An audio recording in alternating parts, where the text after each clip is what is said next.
punch your life back in the face.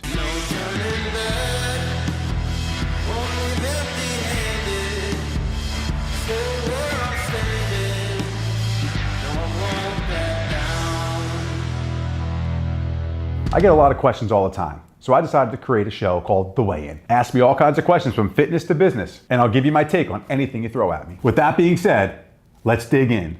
Katie from Baltimore, Maryland asks, with the fitness industry being a highly saturated marketplace, what have you found to be the most successful methods of attracting new clients? How do you recruit new franchisees or new gym members? Katie, that's an awesome question, and I appreciate you writing in.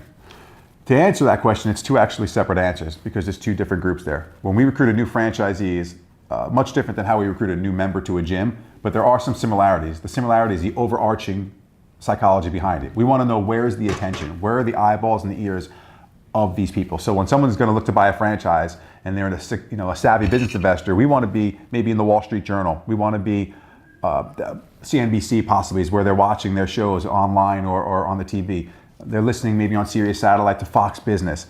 So we try to put our content for our product where their ears and eyeballs are. And then we work around what their needs are. If we think their needs are, hey, they're looking to know about how much money they can make opening a business, or they want to know, what does it take time-wise out of their life to open a retro fitness franchise. We want to give them the ability to connect with us. So we always link them to a place where they can get to us direct and we can talk with them and engage with them at a deeper level.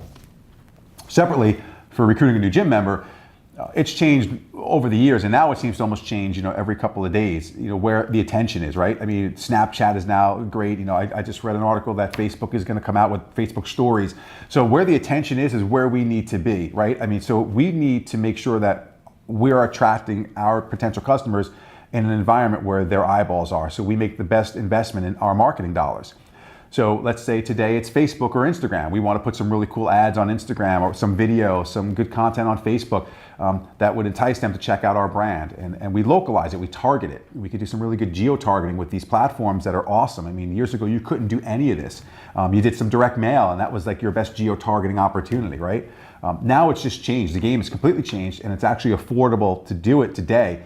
But it's moving, it's changing, and there might be another platform tomorrow. Some whiz kid or guy or gal is going to come out with some sick new app, and all of a sudden that might be where all the attention is again.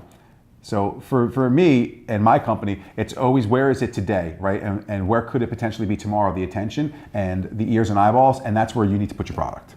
Andrew from Staten Island, New York asks, I have a great business idea, but I don't have the money to get it off the ground. What should I do? Andrew, thanks for sending in a question. While I appreciate what the question is, the answer is pretty brief. If you don't have the money to get off the ground, you have an idea, you have a dream. You don't really have a goal. And let me explain that a little further. Dreams and goals are two separate things. Dreams are things you just think about and you want to do, and it makes you feel warm and fuzzy when you're laying in bed at night. A goal is something you think about and makes you feel warm and fuzzy, but you have a plan, a map, a destination specific, a target, and you have a way and a means to get to it. And it doesn't mean you have the money already, but it means you're figuring out how to get the money. You need to expand your threshold. It's a concept that Tony Robbins talks about, and I've learned a lot from it. You have to think outside of your personal box. Right now, your box is really small because you don't think that you can raise the money. You don't have the money. The money's out there. You just don't know how to get it. You have to be really resourceful. You have to, ask the right questions. Get creative. Read some good books about it. I mean, there's tons of books on raising capital. I mean, have you read any? My first suggestion would be to start reading them. Spend some time in Barnes & Nobles and read some of this stuff. Give yourself the opportunity. Do you have a business plan? You can't go to somebody and ask for money without a business plan. People ask me all the time to invest. I'm like, great, invest in what?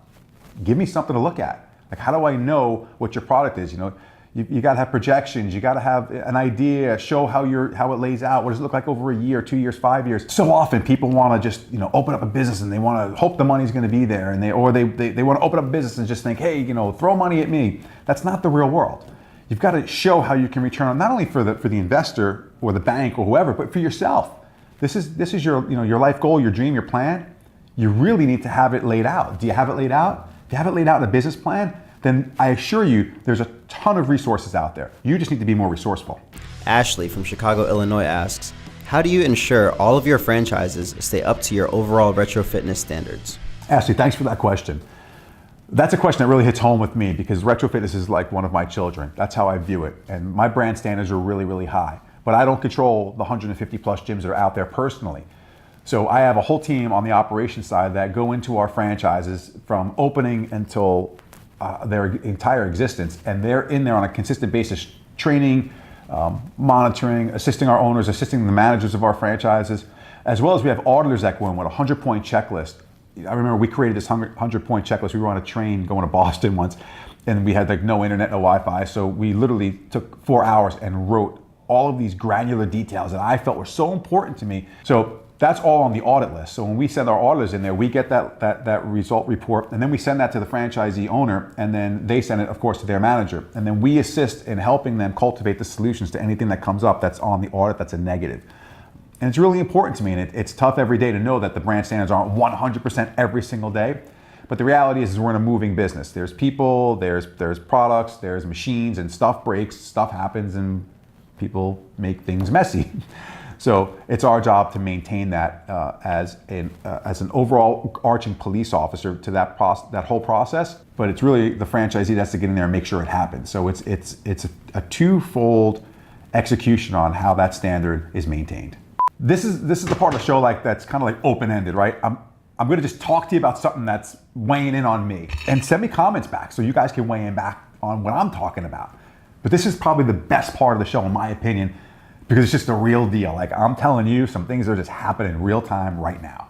I have some really cool rituals that I do, and I prime myself. I learned it from Tony Robbins. You can read some of his books. I'm a big fan, and Zig Ziglar as well. I wake up with an attitude of gratitude, and it's the cliche you read about on Instagram. You'll see a photo, and it's gonna have this statement on there. That's such horse shit. Wake up every day and just say, thank you. Be thankful. Thankful that you woke up. First of all, you opened your eyes, right? I mean, I'm like thankful that I opened my eyes and the earth is still on its axis. Like, that's like, I literally say that to myself. I know it sounds a little crazy, but like, I'm just thankful that we live in the world we live in, that we're here right now and we're alive. I'm thankful that I'm breathing. I'm thankful for my health. I'm thankful for my children's health, my wife's health. And I go through those thank yous. I spend about 2 to 3 minutes in the morning just in gratitude. I'll tell you what you're doing. You're setting your day up for awesomeness, because you cannot be depressed, you cannot be sad if you are in an attitude of gratitude, if you are in a thankful place in your mind. It's impossible. Try it. I'm telling you, if you're hysterical crying or something's just killing your life right now, I don't care what it is, be thankful for something. Tell yourself, I'm going to be thankful for this something. It will immediately change your state. And then I start my day with movement, right? I don't care what it is. If it's yoga, if it's stretching, I like to do my cardio walk, right? I talk about my fasted walk. That's like an everydayer for me. Like, if it's snowing out, I don't care. If you can't go outside, do it in your hotel room. If you got a gym, go to the gym, do it there, and do these rituals. I walk, and while I'm walking, I continue my thoughts of thankfulness. I continue what I'm thankful for today. I continue what I'm thankful for tomorrow, and then my next prime is I want to say, what do I want to achieve today? You got to seize the day, right? And I start my morning with that attitude. And then I do some incantations, right? I say things out loud and to myself, and you've heard it. Part of it is what you're thankful for, but some of my incantations are things like, every day in every way, I'm getting stronger and stronger. Every day in every way, I'm getting more and more resourceful. Every day in every way, I'm getting better and better. The things that your thoughts are, what you say, become your actions, right? So if I'm saying this to myself and I'm hearing it and I'm thinking about it, that will become what my actions are. You have to understand that very minimalist thinking about how your brain works and how your life works. That to me has been one of my huge hacks that's allowed me to be very, very successful. So I do my rituals. I do that priming every day. And it could be 10 minutes for you or 15 minutes on your walk or whatever your body's condition allows you to do. Maybe it's a bike ride you do this. But I do it for like 30 minutes. It's just what I like to do. Because that for me is more of a fitness thing also. And then I come home and I'll have my first round of protein shake, and I'll have my first calories of the day.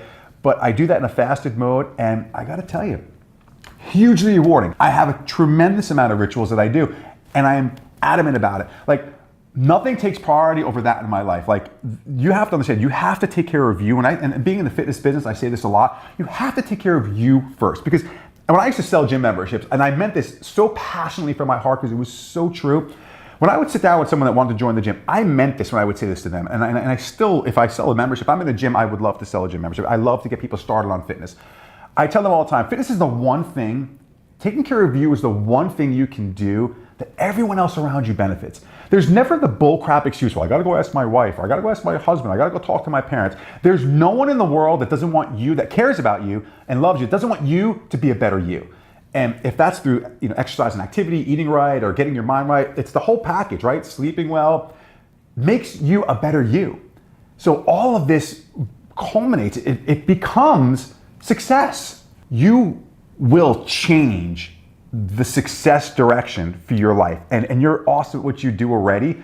This is just gonna make you more awesome. I promise you. Like, it's gonna give you that, because people get overwhelmed when they don't control the things that they can control, right? You can't control every detail in your life, but you can control certain variables. You can't control what's gonna happen to you, but you can control how you react to what's happening to you. And that's what this is all about. You need to just be physically prepared. My wife last week, she goes, why do you train like a maniac like that still? You're 42 years old, what are you doing? I'm like, because I want to condition my body so that when anything physically, God forbid, ever happens to me, I have been through some substantial pain and terror inside my body because I physically torture myself, that's no biggie. I'll just hit that sucker hard. I want to punch, something happens to me, I want to punch it back in the face. Punch your life back in the face. You owe it to yourself, man.